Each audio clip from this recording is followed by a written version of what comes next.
کا مہینہ آ جاتا تھا تو نبی اکرم صلی اللہ علیہ وسلم خاص اہتمام فرمایا کرتے تھے روزہ رکھنے کا، کہ اپنے آپ کو تیار کریں رمضان المبارک کے مہینے کے لیے، رمضان المبارک کے روزے کے لیے۔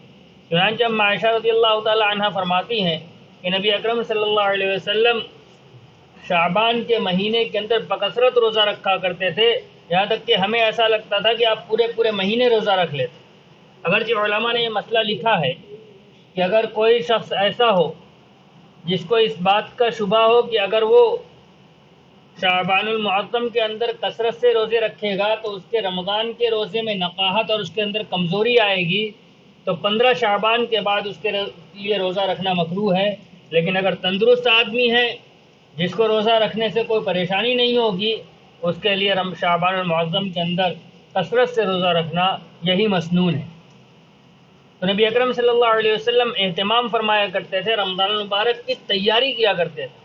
اللہ تبارک و تعالیٰ نے ہمیں وہ مہینہ عطا فرما دیا ہے، اس مہینے کی قدر کرنا۔ اس مہینے کے ساتھ جو خصوصیت ہے وہ تو ہم بار بار سنتے ہیں کہ شیطان اس میں قید کر دیے جاتے ہیں اور نیکی کا ماحول بن جاتا ہے۔ اس مہینے کی سب سے بڑی خصوصیت یہ ہے کہ اللہ تبارک و تعالیٰ نے اس مہینے کے اندر قرآن پاک نازل فرمایا ہے۔ اس مہینے کے ساتھ قرآن کو خاص انسیت اور خاص تعلق ہے۔ اللہ تبارک و تعالیٰ نے قرآن کے اندر جو 2 آیت میں نے تلاوت کی، پہلی آیت کے اندر اللہ تبارک و تعالیٰ رمضان المبارک کی اہمیت بتلاتے ہوئے بیان فرما رہے ہیں، شہر رمضان الذی انزل فیہ القرآن۔ رمضان کا تعارف قرآن کے ذریعے کرایا گیا کہ رمضان المبارک وہ مہینہ ہے جس کے اندر اللہ تبارک و تعالیٰ نے قرآن نازل فرمایا ہے۔ اور اللہ تبارک و تعالیٰ نے دوسری جگہ ارشاد فرمایا، قرآن کا تعارف کرانے کے لیے، رمضان کا تعارف کرانے کے لیے قرآن کو بتلایا گیا کہ یہ وہ مہینہ ہے جس میں قرآن نازل کیا گیا۔ اور جب لیلۃ القدر کا تعارف کرانا ہوا تو اللہ تبارک و تعالیٰ نے قرآن انا انزلناہ فی لیلۃ القدر، لیلۃ القدر ایسی محتم شان رات ہے جس کے اندر ہم نے لیلۃ القدر قرآن پاک کو اتارا ہے۔ علماء نے لکھا ہے کہ یوں تو قرآن پاک 23 سال کے عرصے کے اندر وقفے سے نازل ہوا ہے۔ جیسی ضرورت ہوتی ویسا قرآن لے کر حضرت جبریل امین علیہ السلام نبی اکرم صلی اللہ علیہ وسلم کے پاس آتے، لیکن لوح محفوظ سے آسمان دنیا پر ایک مرتبہ میں قرآن اترا ہے، اور وہ جو وقت تھا وہ رمضان المبارک کا مہینہ اور لیلۃ القدر کی رات تھی، جب لوح محفوظ سے آسمان دنیا کے اوپر ایک ساتھ قرآن اتارا گیا۔ پھر آسمان دنیا سے جیسی ضرورت پیش آتی رہی ویسے قرآن اللہ تبارک و تعالیٰ کی طرف سے حضرت جبریل امین علیہ السلام لے کر نبی اکرم صلی اللہ علیہ وسلم کے پاس آتے رہے۔ تو میں عرض یہ کر رہا تھا کہ اس مہینے کے ساتھ قرآن کو خاص تعلق ہے، اور قرآن کو اس مہینے کے ساتھ تعلق ہے۔ خود نبی اکرم صلی اللہ علیہ وسلم کا اپنا معمول یہ تھا کہ جبریل امین علیہ السلام ہر رمضان المبارک کے اندر نبی اکرم صلی اللہ علیہ وسلم کے پاس آتے تھے اور قرآن کا دور فرمایا کرتے تھے، خود قرآن پڑھ کر سناتے تھے اور نبی اکرم صلی اللہ علیہ وسلم پڑھ کر ان کو سنایا کرتے تھے۔ یہ ترتیب تھی۔ قرآن کے ساتھ تعلق اس مہینے کے اندر خود نبی اکرم صلی اللہ علیہ وسلم کا بھی بڑھ جاتا تھا، لہذا اس مہینے کے اندر دوسری عبادتوں کے ساتھ ساتھ قرآن کی تلاوت کا خاص اہتمام ہونا چاہیے، بکثرت تلاوت ہو۔ حضرت شیخ رحمۃ اللہ علیہ نے لکھا ہے فضائل اعمال کے اندر حضرت شیخ رحمۃ اللہ علیہ نے لکھا ہے کہ اپنے گھر کی عورتوں کا حال بیان کیا ہے کہ گھر کے خانگی کاموں کے ساتھ ساتھ روزانہ 18-20 پارے تلاوت کر لینا ان کا معمول ہے عورتوں کا۔ لہذا ہماری زندگیوں کے اندر بھی اس مہینے کے اندر خاص طور سے، یوں تو پورے سال تلاوت کا اہتمام ہونا چاہیے، اس لیے کہ مسلمان اور قرآن سے دور ہو جائے یہ چیز ایک مسلمان کی شان کے خلاف ہے۔ لہذا عام پورے سال تو تلاوت کا اہتمام ہو ہی، اس مہینے کے اندر چونکہ اس مہینوں کو قرآن سے خاص تعلق ہے، اس مہینے کے اندر تلاوت کا خاص اہتمام ہو۔ اللہ تبارک و تعالیٰ کا احسان ہے کہ اللہ تبارک و تعالیٰ نے اس ایسے علاقے کے اندر، جس علاقے کے اندر ذکر اللہ نہیں ہوا کرتا عموماً، اللہ تبارک و تعالیٰ نے توفیق عطا فرمائی، اللہ کا ذکر بلند ہوا اور کلام اللہ اس علاقے کے اندر پڑھا گیا۔ اللہ تبارک و تعالیٰ نے آپ حضرات کو قبول فرمایا، آپ بھی اس کا حصہ بنے، انشاءاللہ یہ ہمارے لیے آخرت کا ذخیرہ بنے گا۔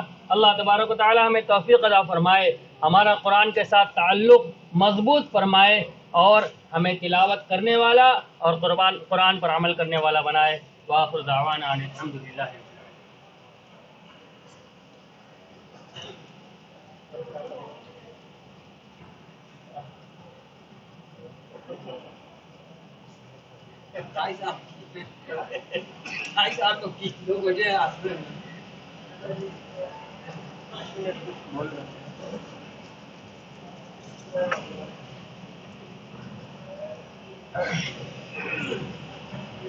بسم الله الرحمن الرحيم الحمد لله وكفى وسلام على عباده الذين اصطفى أما بعد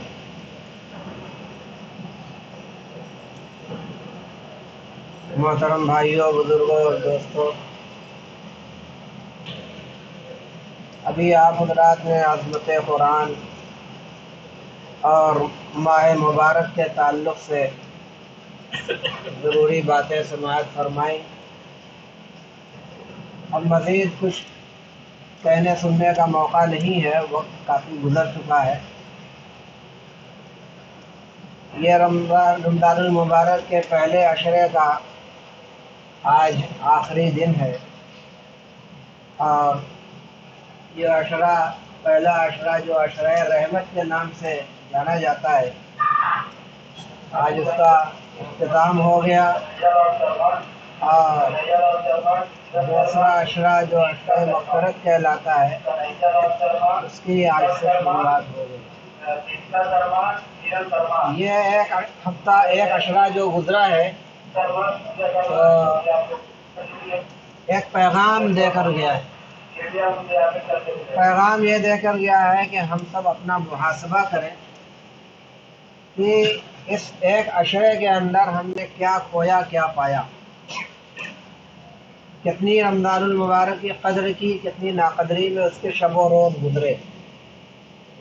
ہر آدمی اپنے بارے میں بہتر جانتا ہے، ہم آپ کے بارے میں نہیں جانتے، آپ میرے بارے میں نہیں جانتے، لیکن اپنے بارے میں ہر آدمی جانتا ہے۔ ہر آدمی اپنے آپ کا جائزہ لے، محاسبہ کرے، غور فکر کرے کہ کتنا کیا کیا، کیا نہیں کیا۔ اگر اس کے شب و روز اس کی قدردانی میں گزرے اور جہاں تک ممکن ہو سکا عبادت و ریاضت میں، تقوی طہارت میں، اور زبان اور آنکھ کان ایک ایک عضو کی کتنی حفاظت کرتے ہوئے گزارے، ہم سب اپنا اپنا جائزہ لیں۔ اگر کما حق ہو گزرے اور قدردانی کرتے ہوئے گزرے تو اللہ کا شکر ادا کیا جائے، اور آئندہ جو دو عشرے اور رہ گئے ان کے بارے میں بھی دعا کی جائے کہ اللہ تعالیٰ ان دونوں عشروں کو بھی اسی طریقے سے قدردانی کرتے ہوئے ہمیں گزارنے کی توفیق عطا فرمائے۔ اور اگر خدا نخواستہ ویسا نہیں ہوا، کچھ غلطیاں زبان سے ہو گئیں، آنکھ سے ہو گئی اور دیگر اعضاء و جوارح سے، تو اب بھی موقع ہے۔ اللہ تعالیٰ بخشنے والے ہیں، غفور الرحیم ہے۔ آدمی اگر سچے دل سے توبہ استغفار کا اہتمام کرے تو انشاءاللہ یقیناً وہ سارے گناہ معاف ہو جائیں گے۔ اور حدیث شریف میں باقاعدہ کہا گیا ہے، التائب من الذنب کمن لا ذنب لہ، کہ گناہوں سے توبہ کرنے والا ایسا ہی ہو جاتا ہے جو گویا اس نے کوئی گناہ کیا ہی نہیں، بالکل بے گناہ ہو جاتا ہے۔ تو اسی طریقے سے ہم لوگ توبہ کریں، استغفار کریں، اور یہ مان کر چلے کہ ہم لوگوں نے یقیناً کچھ نہ کچھ لاپرواہیاں، غفلتیں کی ہوں گی۔ تو اللہ تعالیٰ سے توبہ استغفار کا خوب اہتمام کیا جائے، اور دیکھیے روزہ صرف کھانے پینے سے ایک مخصوص وقت کے اندر کھانے پینے سے رک جانے کا اور کچھ نماز پڑھ لینے کا اور کچھ تلاوت کر لینے کا ہی نام نہیں ہے، بلکہ گناہوں سے بچنے کا جو اہتمام ہونا چاہیے اس گناہوں سے بچنے کا نام روزہ ہے۔ جو چیزیں عام حالات میں بھی حرام ہیں تو رمضان المبارک میں تو اور بدرجہ اولا حرام ہے۔ اللہ کی رضا کے لیے رمضان المبارک میں ہم لوگ کھانے پینے سے جو بچتے ہیں، یہ کھانا جو ہم لوگ کھاتے ہیں وہ حلال ہے یا حرام ہے؟ حلال کھاتے ہیں ہم لوگ، کھانا پینا جو ہے، پانی جو پیتے ہیں وہ حلال پیتے ہیں، لیکن اللہ کی رضا کے لیے ایک حلال چیز سے ہم رک جاتے ہیں۔ تو جو چیز پہلے سے حرام ہے تو کیا اس سے رکنا ضروری نہیں ہوگا؟ مثلا جھوٹ بولنا تو پہلے سے حرام ہے، غیبت پہلے سے حرام ہے، بدگوئی، بد زبانی، بد نظری، بری چیزوں کا سننا اور یہ اس طریقے کے جتنے گناہ کے کام ہیں پہلے سے ہی حرام چلے آ رہے ہیں، تو روزے کی حالت میں یہ گناہ کیسے صحیح ہو سکتے ہیں؟ یہ تو اور زیادہ ان کی برائی بڑھ گئی۔ عام دنوں میں جتنا گناہ ان کا ہوتا ہے رمضان المبارک میں ان کا گناہ اور بڑھ جاتا ہے۔ جس طریقے سے آپ نے سنا ہوگا رمضان المبارک کی فضیلت میں ایک بہت مشہور حدیث عموماً سنائی جاتی ہے، پڑھی جاتی ہے، تقریروں میں بھی بتلائی جاتی ہے، روایت کی جاتی ہے حضرت سیدنا سلمان فارسی رضی اللہ عنہ، بڑی لمبی حدیث ہے۔ اس میں ایک بات یہ کہی گئی ہے کہ اس مہینے میں ایک فرض عبادت کا ثواب عام دنوں کے 70 فرائض کے بقدر ہے، اور نفل کا ثواب عام دنوں کے فرض کے برابر۔ تو جب نیکیاں اتنی بڑھا کر نام اعمال میں لکھی جاتی ہیں تو برائیاں بھی تو بڑھا کر لکھی جائیں گی۔ جھوٹ بولنا عام دنوں میں جتنا بڑا گناہ ہے، روزہ رکھ کر آدمی جھوٹ بولے تو ظاہر سی بات ہے کہ اور بڑھا ہوا گناہ ہے۔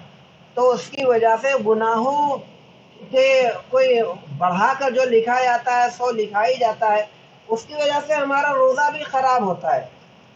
ویسے مسئلے کے اعتبار سے بھلے ہی کہہ دیا جائے کہ اس کا روزہ ہے، بھائی روزہ نام ہے کھانے پینے سے روکنے کا نام تو روزہ ہے، تو مسئلے کے حساب سے بھلے روزہ اس روزہ دار میں اس کا شمار ہوگا، لیکن روزے کی روح اس کو نہیں مل پائی، بے روح، بالکل بیکار روزہ۔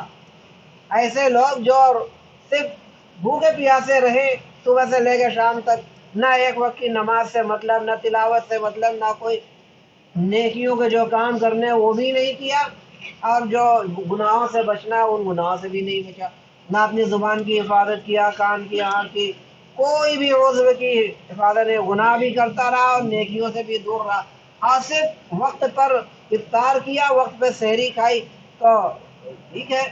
ایسا روزہ اللہ تعالیٰ کو مطلوب نہیں ہے، اور ایسے روزے داروں کے لیے اللہ کے یہاں کوئی وہ بات نہیں، اللہ اپنی مرضی سے، اللہ اپنے اختیار سے اور اپنے فضل و کرم سے اسے معاف کر دے، قبول کر لے اس کا روزہ، جو الگ بات ہے، ورنہ بظاہر ایسا ہی ہے کہ بالکل کوئی کام کا کوئی اس کا روزہ نہیں ہوا۔ اور ایسے ہی روزہ رکھنے والوں کے بارے میں حدیث میں بھی کہا گیا کہ رب صائم لیس له من صیامه الا الجوع ورب قائم لیس له من قیامه الا السحر، کہ بہت سارے ایسے روزے دار ہیں جن کو صرف بھوکا پیاسا رہنا ہاتھ لگتا ہے، اور بہت سے راتوں میں جاگ کر قیام کرنے والے، عبادتیں کرنے والے ایسے ہیں کہ ان کو صرف جاگنا ہاتھ لگتا ہے، تھکاوٹ ہاتھ لگتی ہے، محنت مشقت سے ہاتھ لگتی ہے، لیکن اس کے فیوز و برکات سے بالکل محروم ہوتے ہیں۔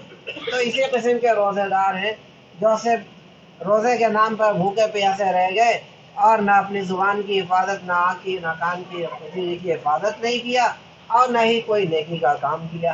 ایسے بہت سارے روزے دار ہم لوگ ہر محلے میں، ہر معاشرے میں، ہر سماج میں ملتے ہیں جو روزے کے دن میں بھی انہیں نماز وغیرہ سے کوئی مطلب نہیں ہوتا۔ تو اس طریقے کے روزے داروں کے لیے بڑی ہی خرابی ہے۔ ہم لوگ اللہ تعالیٰ سے دعا کریں کہ اس طریقے کے روزے داروں کو اللہ پاک ہدایت بھی دے اور ہم لوگوں کو ویسے ہی روزہ دار بنا دے جیسا کہ اللہ کو مطلوب ہے۔ اللہ تعالیٰ سے دعا ہے ہم تمام لوگوں کو ان ہدایات پر پورے طور پر چلنے عمل کرنے کی توفیق عطا فرمائے۔ آج بھی گزشتہ سالوں کی طریقے سے ان سال بھی اس مسجد کے اندر ختم قرآن ہوا تراویح کے ذریعے سے، اور اس مسجد کے بارے میں آپ حضرات جانتے ہی ہیں کہ اس کی کیا تاریخ ہے، کیا معاملات اس کے رہا کرتے ہیں اور کتنی نگاہ اس مسجد کے اوپر بھی رہا کرتی ہے۔ گیان وافی مسجد کا جو کچھ معاملہ چلتا ہے وہ تو چلتا ہی رہتا ہے، لیکن اس مسجد کے اوپر بھی پوری شرپسند عناصر کی نگاہ رہتی ہے۔ اور آپ کو معلوم ہے کہ پورے سال میں صرف 10 دنوں کے لیے کھولنے کی اجازت ہوتی ہے، جبکہ ہماری مسجد سب کچھ ہمارا انتظام، ہماری چونا کلئی، ہماری بجلی، ہماری پانی، ہمارا پنکھا، سب کچھ ہمارا ہونے کے باوجود سال میں 10 دن کھلنے کی صرف اجازت رہتی ہے۔ اگر درمیان میں کسی دن کسی وجہ سے کھول بھی دیا جاتا ہے تو اس کے لیے بھی سب پریشان کرتے ہیں اور طرح طرح کی خرافات کرتے ہیں یہ پرشاسن کے لوگ، پولیس کے لوگ۔ تو اس کے لیے بھی رمضان المبارک میں خاص طور سے ہم لوگ اس کے لیے بھی دعا کریں، جامع مسجد جامع وافی کے لیے بھی دعا کریں۔ ابھی دیکھیے یہ کچھ تھوڑا کام اس میں کرنا نہ پڑا اور سال بھر میں کھلتی ہے نہیں تو بہت سارے، جب ایک سال کے بعد کھلتی ہے تو بہت سارا کام اس میں کرنا ہوتا ہے۔ چونا کلئی جو ہے سو ہے، اس کے بعد وہ پرانی مسجد ہے، یہ سب چیزیں تو اس میں بھی پریشان کرتے ہیں لوگ۔ لیکن بہرحال اللہ تعالیٰ کچھ ایسے افراد کو کھڑا کر دیتے ہیں جس کی وجہ سے کام تھوڑا آسان ہو جاتا ہے۔ تو اس کے لیے بھی ہم لوگ دعاؤں میں دعائیں کرتے رہیں اور جامع مسجد جامع وافی کے لیے، اس کے لیے اور جتنی اس طریقے کی مساجد ہے سب کے لیے اللہ پاک ان شرپسندوں کی شرپسندی سے تمام مساجد اور مدارس و مکاتب کی اللہ پاک حفاظت فرمائے۔ سب لوگ خصوصی دعاؤں میں ان مسجدوں کو یاد رکھیں۔ درود شریف پڑھ لیں۔ اللہم صلی علی سیدنا ونبینا مولانا محمد وعلی آلہ وصحبہ وسلم۔ ربنا ظلمنا انفسنا وان لم تغفر لنا وترحمنا لنكونن من الخاسرين ربنا لا تجعلنا فتنة للقوم الظالمين ونجنا برحمتك من القوم الكافرين اللهم وفقنا لما تحب وترضى واجعل آخرتنا خيرا من الأولى حسبنا الله ونعم الوكيل نعم المولى ونعم النصير ولا حول ولا قوة إلا بالله العلي العظيم عليه توكلت وعلى رب العرش العظيم اللهم أرنا الحق حقا وارزقنا اتباعه وأرنا الباطل باطلا وارزقنا اجتنابه۔ اے رب العالمین، تراویح کے ذریعے جو قرآن کریم مکمل پڑھا گیا، ختم کیا گیا، اے اللہ پڑھنے کو، سننے کو، سب کو قبول فرما۔ اے اللہ قرآن کریم کے جو حقوق ہیں ان حقوق کی ادائیگی کے ساتھ ہم سب کو اس کی تلاوت کی توفیق مرحمت فرما۔ قرآن کریم میں جو احکام ہے اس پر عمل کرنا آسان فرما۔ جن چیزوں سے منع کیا گیا ہے اللہ ان ساری منہیات سے ہم سب لوگوں کو باز آنے کی توفیق عطا فرما۔ اپنی مرضیات کے مطابق چلنا آسان فرما۔ اے اللہ یہ ایک عشرہ جو گزر چکا، اے رب العالمین ہم سب اعتراف کرتے ہیں کہ یہ ناقدری میں ہم نے گزارا، اے اللہ اپنے فضل و کرم سے معاف فرما اور بقیہ جو عشرے باقی ہے اللہ ان کی قدردانی کرتے ہوئے انہیں گزارنے کی توفیق عطا فرما۔ ہمیں گناہوں سے ہماری حفاظت فرما، اعمال خیر کی کثرت سے توفیق عطا فرما، ہمارے روزوں کو قبول فرما، ہماری دعاؤں کو قبول فرما، ہماری تلاوتوں کو، اور اے اللہ ہر قسم کے گناہوں سے ہم سب کی حفاظت فرما۔ تقوی طہارت کے ساتھ ہمیں زندگی گزارنا آسان فرما، اور اے اللہ اپنی مرضیات کے مطابق ہم سب لوگوں کو زندگی گزارنا آسان فرما۔ اے رب العالمین یہ ختم قرآن کی مجلس ہے، اے اللہ یہ قبولیت دعا کا اے رب العالمین مبارک ہوتے ہیں۔ اے رب العالمین ہم سب کو مانگنے نہیں آتا، ہم نے تیرے آگے دست سوال دراز کر لیا، ہم لوگوں کی جو کچھ بھی حاجتیں ہیں اے اللہ آپ اچھی طرح جانتے ہیں۔ اے رب العالمین ہم سب کی تمام جائز حاجتوں کو پوری فرما، جو بیمار ہیں انہیں شفاء کاملہ عاجلہ دائمہ مستمرہ نصیب فرما، جو صحت مند ہیں ان کو صحت پر دوام نصیب فرما، جو گزشتہ سال جو لوگ باحیات تھے اب ان سال رمضان میں باحیات نہیں ہیں اے اللہ ان سب کی مغفرت فرما، ان سب کی جنت نصیب فرما۔ اے اللہ ہم سب کو جب تک زندہ رکھ اسلام پر، موت تک ہم سب کے ایمان کی حفاظت فرما۔ اے اللہ جتنے قرض خواہ ہیں ان سب کو قرض کی ادائیگی آسان فرما۔ اے اللہ پریشان حالوں کی پریشانیوں سے اے اللہ انہیں نجات عطا فرما۔ اے رب العالمین جو لوگ بلا کسی قصور کے قید و بند کی صعوبتیں برداشت کر رہے ہیں اے اللہ ان کے مقدمات کو آسان فرما دے، ان کی رہائی کی شکلیں پیدا فرما دے۔ جتنے لوگ مختلف قسم کی مصیبتوں بلاؤں پریشانیوں امراض میں مبتلا ہے اللہ غیب سے ان سب کو آسانیاں پیدا فرما۔ اے اللہ سب کو اپنی مرضیات کے مطابق چلنا آسان فرما۔ اے اللہ ہم سب کے ساتھ رحم کا، کرم کا، خیر کا، عافیت کا معاملہ فرما۔ حبیب پاک سرور کونین تاجدار دو عالم حضرت محمد رسول اللہ صلی اللہ علیہ وسلم کے صدقے طفیل میں اے اللہ ان سب دعاؤں کو اپنے فضل و کرم سے قبول فرما۔ اے اللہ جو مانگا انہیں بھی عطا فرما، اور جو نہ مانگ سکے اپنی نااہلی کی بنا پر، کوتاہیوں کی بنا پر اے اللہ انہیں بھی سب کو اے اللہ اپنے فضل و کرم سے عطا فرما۔ اے اللہ ہم نے اپنی حیثیت کے مطابق مانگا، اے اللہ تو اپنی شان کے مطابق ہم سب لوگوں کو عطا فرما۔ اے اللہ ہم سب کو عطا فرما، ہماری دعاؤں کو قبول فرما۔ ربنا تقبل منا انك انت السميع العليم وتب علينا يا مولانا انك انت التواب الرحيم وصلى الله على النبي الامي الكريم وعلى اله وسلم تسليما سبحان ربك رب العزة عما يصفون وسلام على المرسلين والحمد